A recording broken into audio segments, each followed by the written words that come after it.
The war did not begin with tanks crossing borders, nor did it begin on a single winter morning in February. Its origins stretch back years, unfolding quietly in conference rooms, intelligence briefings, and diplomatic corridors where maps were studied with growing concern, alliances were tested under strain, and warnings were issued again and again, only to be dismissed, diluted, or ignored long before the first missile struck Kyiv. Long before civilians fled underground shelters, the United States had already reached a conclusion that few political leaders wanted to voice publicly. Ukraine was destined to become the front line of a much larger global confrontation. When Russian forces finally crossed into Ukrainian territory in February 2022, much of the world saw shock, chaos, and sudden violence. Washington saw confirmation this was not simply an invasion aimed at territorial gain. It was a direct challenge to the post-Cold War international order, to NATO's credibility, and to the United States' role as the primary guarantor of global stability. American policymakers understood immediately that whatever decisions followed would not merely shape the outcome of a regional war, but would define the balance of global power for a generation.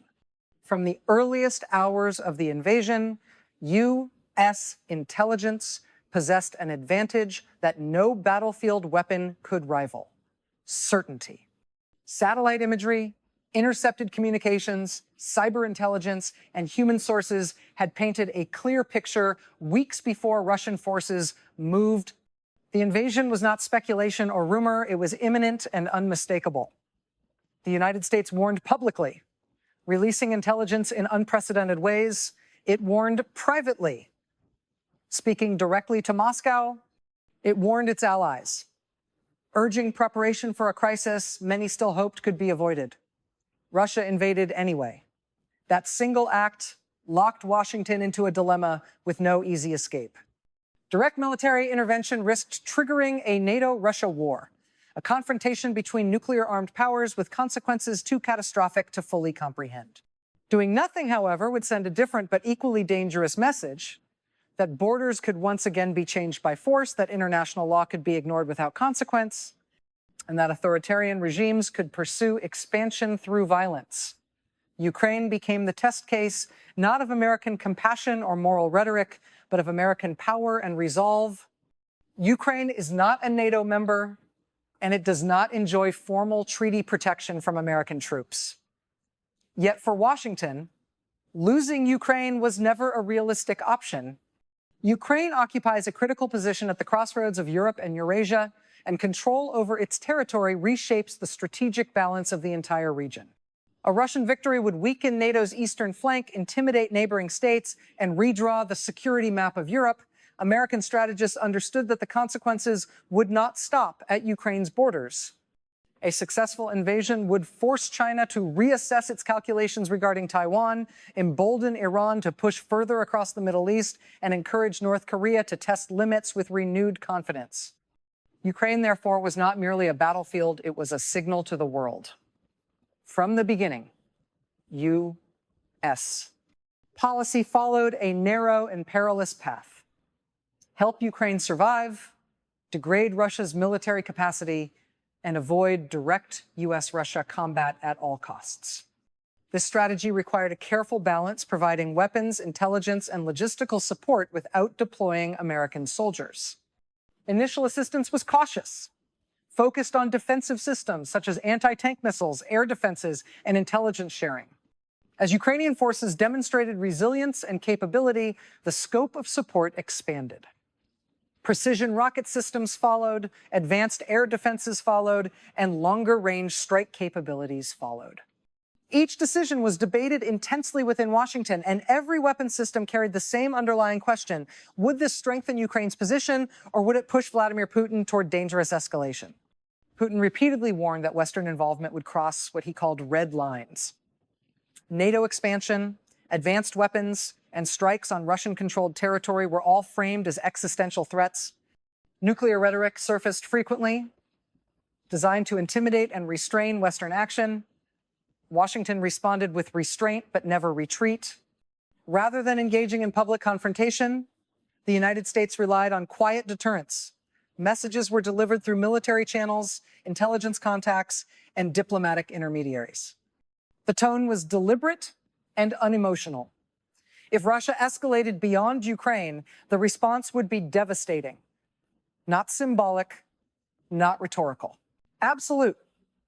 This balance, applying pressure without provocation, became the foundation of U.S. strategy.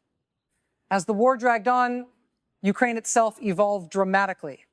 What began as a desperate fight for survival transformed into a coordinated, intelligence-driven campaign with assistance from U.S. and allied intelligence. Ukrainian forces learned to anticipate Russian movements, disrupt supply lines, and target command structures. This was not the United States fighting the war directly, but it was the United States shaping how the war was fought. Russia's early advantages in massed armor, air power, and manpower steadily eroded. Supply lines stretched across vulnerable terrain, morale declined, and losses mounted. From Washington's perspective, the strategic outcome was clear. Russia was being weakened significantly without a single American soldier firing a shot. This approach, however, came at a cost. Global energy markets were disrupted, driving inflation across Europe and beyond. Governments faced domestic backlash as fuel prices soared and economic pressures intensified. Within the United States, support for Ukraine hardened into a political fault line.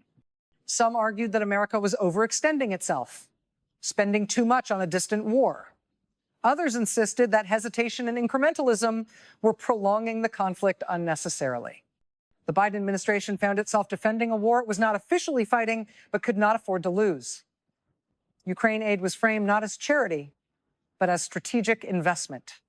Every dollar spent degrading Russia's military now, officials argued, reduced the likelihood of a far more expensive and dangerous conflict later. As Ukrainian forces pushed deeper into Russian-controlled territory, the stakes rose once again.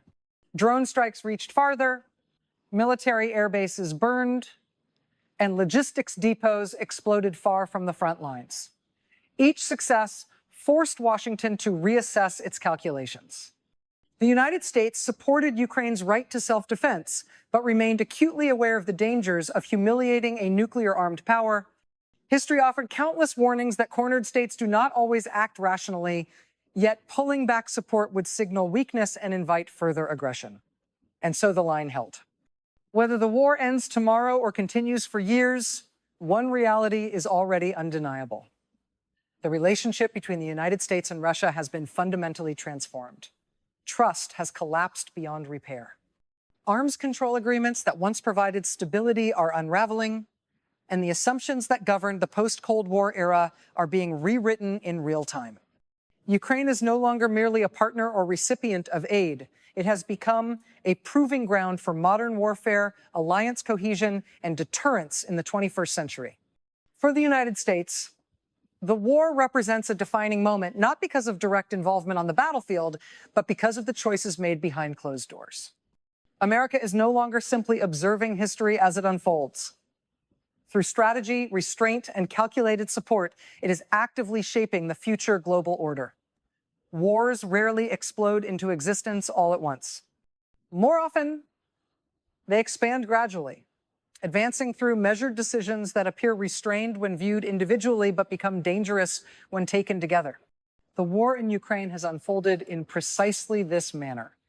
Each new weapons system delivered, each expansion of targeting authority, and each warning issued and ignored has moved the conflict forward by degrees rather than leaps. Over time, these incremental steps have drawn the international system closer to a point of irreversible consequence.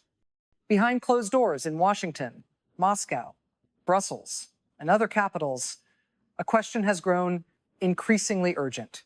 How close is the world to crossing a line that cannot be uncrossed? From the earliest days of the conflict, Russian President Vladimir Putin framed the war in terms of red lines. NATO's expansion was unacceptable. Western military aid to Ukraine was a provocation. Attacks on Russian-controlled territory were portrayed as intolerable escalations. These declarations were intended to impose limits on Western involvement through fear and uncertainty. Initially, Western leaders took these warnings seriously, acutely aware of the nuclear risks embedded in any confrontation with Russia. Over time, however, U.S. intelligence and military planners began to discern a pattern. Russia's red lines were not fixed boundaries enforced by automatic retaliation. Instead, they functioned as tools of pressure designed to intimidate, delay decisions, and exploit fractures within the Western alliance. Each time a red line was crossed, Moscow protested loudly and issued dire warnings. Yet retaliation consistently stopped short of direct confrontation with NATO. This pattern did not eliminate danger, but it reshaped how Washington understood it.